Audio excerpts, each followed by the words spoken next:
आणि देवेंद्र फडणवीस कायमचा राजकारणातून संपला पाहिजे, कायमचा. फडणवीस साहेब तुमचा आता बुकटाच आहे बरं, या बरं ना आता तुम्ही माझ्या संग उगत तारायला लागलात बरं. भाजपचं एक बी शीट नाही आलं बरं, एक बी. एक बी फडणवीस झालं का नाही आता टाईट घंटा त्या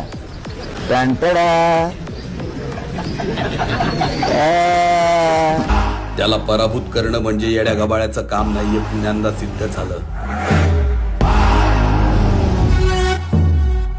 कारण कमळ फुललं राज्यात आणि विकासाचं डबल इंजिन सरकार निवडून आलं महाराष्ट्रात. कटकारस्थान रचणारे बाजार बुणगे अडगळीत पडले. नेत्यांचे नेते देवेंद्रजी पुन्हा आले.